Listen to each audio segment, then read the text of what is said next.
గురు బ్రహ్మా గురుర్విష్ణు గురుదేవో మహేశ్వర గురు సాక్షాత్ పరం బ్రహ్మ తస్మై శ్రీ గురవే నమః. నమస్కారం మాస్టర్. నమస్కారం మాస్టర్ కే.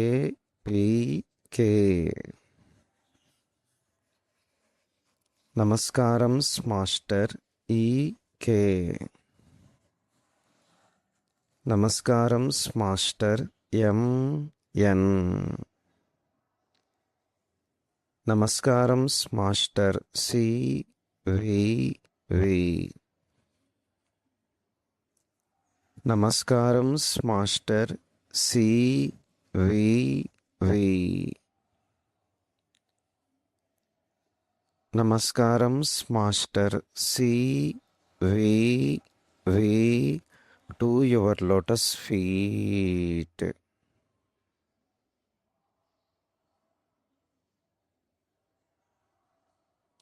ఓం శాంతి శాంతి శాంతి. సోదర బృందానికి నమస్కారాలు.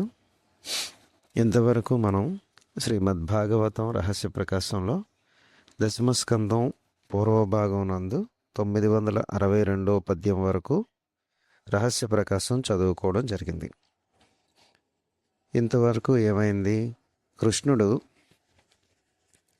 వరుణ నగరం నుంచి నందుని తీసుకుని వచ్చాడు.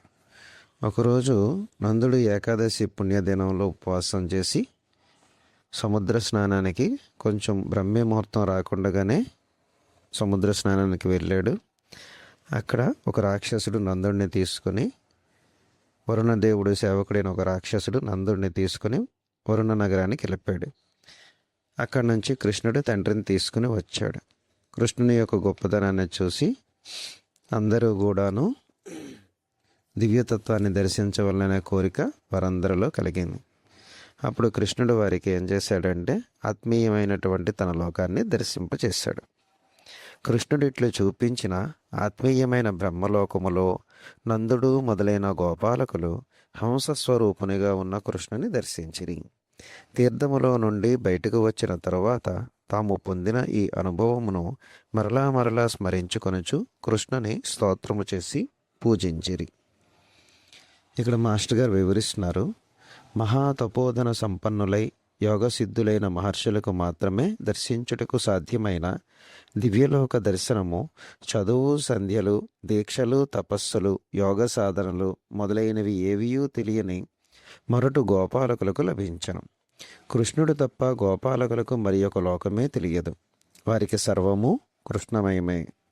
వారి అమాయకత్వమే, నిశ్చలమైన భక్తియే కృష్ణుని అనుగ్రహమునకు కారణమయ్యను. యోగ సాధనము మొదలైనవి చేసినను మహర్షులైనను శ్రీహరి అనుగ్రహము లేనిదే అతడి లోకమును దర్శింపలేరు. తమంతట తాము సాధన చేసిన వారైనను కొంతవరకు మాత్రమే దివ్యలోకములను దర్శింపగలరు. కానీ గోపాలకులకు కృష్ణుడు అనుగ్రహించినది ఆత్మీయమైన దివ్యలోకము. వారు దర్శించిన ఆ లోకములో కృష్ణుడు వారికి హంసస్వరూపుడై దర్శనమిచ్చను. మానవలోకమునకు అతీతముగా భూలోకము నుండి సత్యలోకము వరకు గల లోకములకు అతీతముగా శ్రీహరి యొక్క ధామము ఉండును. ఆ ధామములో తాను అన్న తత్వం ఒకటే ఉండును. దర్శనము ఒకటే ఉండును, కానీ దర్శించువాడు వేరుగా ఉండడు. ఆ నేను అను లోకము విష్ణువునందు ఉన్నట్లే జీవులందరిలోనూ ఉన్నది. సృష్టికి అవసరమైనది మాయాశక్తి. మనలో ఉన్న నారాయణ ప్రజ్ఞకు జీవుడు అను అహంకార ప్రజ్ఞకును మధ్య ఒక తెరవలే అది పనిచేయుచుండును. ఈ స్థితిలో నేను అనగా అహంకారమై పురుషుడే. భగవంతుని అనుగ్రహము వలన ఈ తెర తొలగినప్పుడు అక్కడున్నది నేను అను నారాయణ ప్రజ్ఞ వైకుంఠపురము తనలోనే దర్శనమిచ్చును.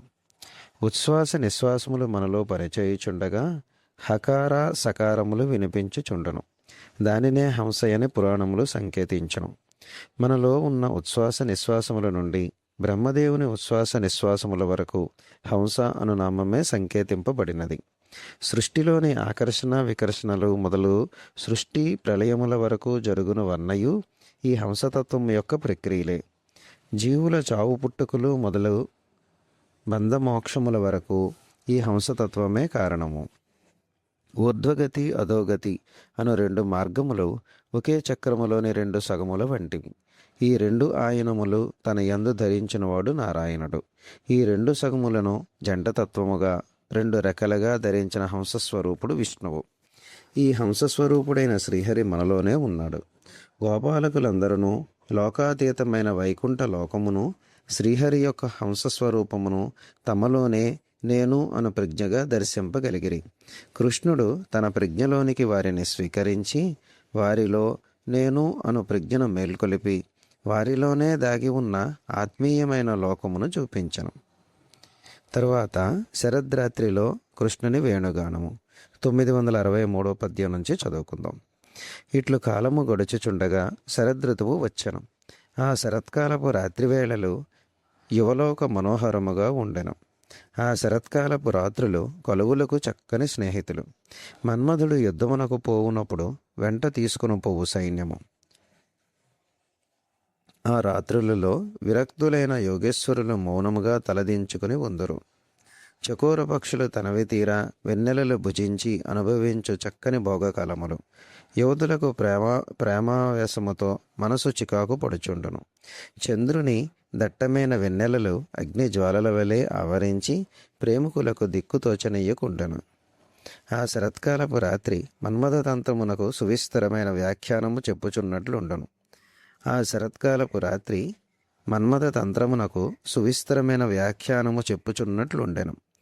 కొలువుల మనస్సులు వికసించు ఆ సమయములలో మన్మధుని దాటికి ప్రేమికుల మనస్సులు కొల్లోల పడుచుండును.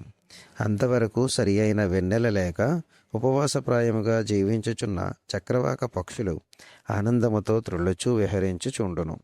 లోకజనులకు మేలు చేకూర్చటికే వచ్చిన మంచి రాత్రులే శరత్కాలపు రాత్రులు వచ్చాను. ఇక్కడ మాస్టర్ గారు వివరిస్తున్నారు. రాక అనగా శరత్కాలపు రాత్రి అని అర్థము. చకోర పక్షులు వెన్నెలనే ఆహారంగా స్వీకరించునని కవి సంప్రదాయము. వసంతకాలము శరత్కాలము సంవత్సరంలోకెల్లా ఆహ్లాదకరమైన కాలములు. రెండింటిలోని శరత్కాలము మరింత మనోహరమైనది. తర్వాత 965 పద్యం.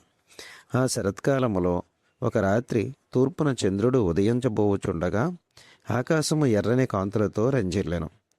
నిశాపతి అయిన చంద్రుడు తాను ఉదయించుటకు ముందు తూర్పు దిక్కు అను భార్య ముఖముపై అరుణకాంతులే దిద్దెను.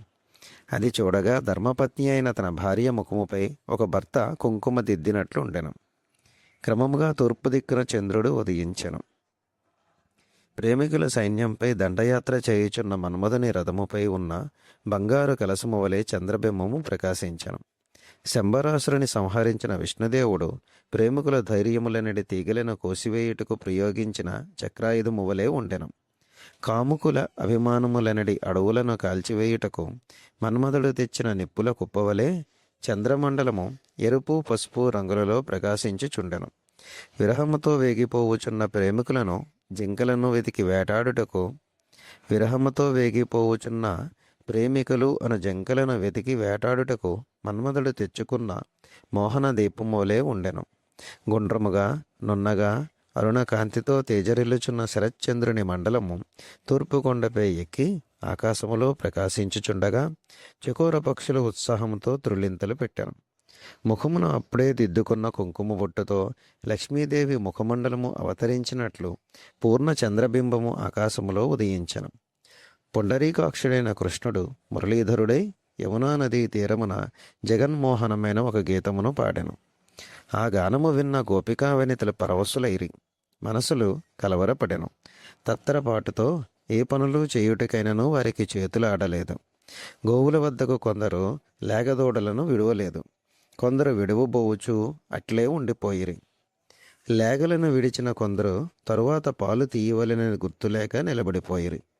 పాలు తీయటం మొదలుపెట్టిన కొందరు తీయకుండా ఉండిపోయిరి. కొన్ని ఎండ్లలో పూర్తిగా తీసిన పాలు కాచలేదు, మరికొన్ని ఎండ్లలో ఆ పాలు కాచవలెనన్న ప్రయత్నము మధ్యలో ఆగిపోయాను. మరికొందరు కాగిన పాలు దించుట మరచిపోయిరి. దింపబోవుచున్న మరికొందరు కుండలను పట్టుకుని అట్లే నిలబడిపోయిరి. మరికొందరు కాగిన పాలు దించిరి, కానీ పిల్లలకు పోయిట మరచిపోయిరి. మరికొందరు పిల్లలకు పాలు పోయిచు అట్లే నిలబడిపోయిరి. కొందరు గొల్ల ఇల్లాండ్రు భర్తలకు అవసరమైన పరిచర్యలు చేయుట మరచిపోగా, మరికొందరు చెయ్యనట్లు చేసిరి. మరికొందరు భోజనమే చెయ్యలేదు, చేసితిమా లేదా అన్నట్లు మరికొందరు భోజనములు చేసిరి. కొందరు పువ్వులు కొప్పులలో అలంకరించుకొనలేదు. పువ్వులు ధరించిన వారు కూడా వేలాడిపోవుచున్నట్లే తప్ప సరిగా సర్దుకొనలేదు. నగలు కొందరు అలంకరించుకొనలేదు, ధరించిన వారు కూడా సరిగ్గా ధరించలేదు. పశువుల పాకలలో ఉన్నవారు కుదురుగా ఉండలేదు. పాయసములు వండవలెననుకున్న వారు వండనే లేదు. ఎవరికి కాళ్ళు నిలబడుట లేదు, చక్కగా కాటుకలు దిద్దుకొనుట లేదు, జారిన ముంగురులు సరిచేసుకొనుట లేదు. వక్షోజములపై మెత్తని గంధములు పూసుకొనుట మరిచిపోయిరి. చివరకు వక్షోజములపై కప్పుకున్న పైట కొంగులను సరిగ్గా కట్టుకొనవలెనని విప్పినవారు మరలా కట్టుకొనుట కూడా మరిచిపోయిరి. సతులలో ఏ ఒక్కరునూ స్నేహితురాండ్రతో ఏమీయూ చెప్పలేదు. భర్తలు, మామలు, సోదరులు, బిడ్డలు, మరదులు ఆశ్చర్యముతో ఈ ప్రయాణమేమని అడుగుచున్నను జవాబు చెప్పుటలేదు.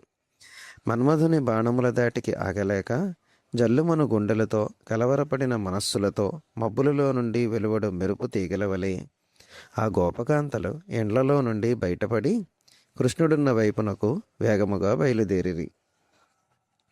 కొందరు గోపికలకు మాత్రము బంధువులు గట్టిగా అడ్డగించట వలన ఇండ్లు విడిచి వచ్చుట సాధ్యము కాలేదు. అట్టివారు కృష్ణుని ఎడల విరహమును అగ్నిలో తప్పించిపోయిరి. కృష్ణుడు తమ భర్త కాకున్నను అతనినే ప్రియునిగా భావించి మనస్సులలోనే అతనిని కౌగిలించుకుని శృంగారానుభూతితో పరవశించిరి. వారందరూ తమ దేహబంధములను గుణముల యొక్క బంధములను వదిలివేసి మోక్షమును పొందగలిగిరి. వారిని ఆవరించిన బంధములన్నీ వదిలిపోయాను. ఇక్కడ మాస్టర్ గారు వివరిస్తున్నారు, మనం ఇంతకు ముందే ఎన్నోసార్లు చెప్పుకున్నట్లు మోక్షము అనగా శరీరము విడిచిపెట్టుట కాదు. మోక్షం అన్నది జీవునకు శరీరములో ఉన్నప్పుడే సిద్ధింపవలెననియో, అట్టి మోక్షము సిద్ధించిన తరువాత జీవుడు శరీరములో నిలబడి ఉండుననియో, తరువాత సమయము వచ్చినప్పుడు శరీరము వదిలివేయుననియో సప్తమ స్కందములో నారదుడు ధర్మనందునకు ఉపదేశించను. మోక్షం అనగా సచేతనమైనది, శరీర కోశముల యొక్కయు గుణముల యొక్కయు ఆవరణలన్నీయు తాను అను చైతన్యముచే వెలిగించబడి తన వెలుగుగా పరమపురుషుని వెలుగులో లీనమై ఉండును. కనుకనే తెనాలి రామకృష్ణుడు మోక్షమనగా నిదురు వంటిది, రాతి వంటిది కాదు అని నిర్దేశించాం. ఈ గోపికలందరూ పొందినది అట్టి మోక్షస్థితియే. ఈరోజు ఇక్కడితో ఈ కార్యక్రమాన్ని ఆపుతాం. స్వస్తి.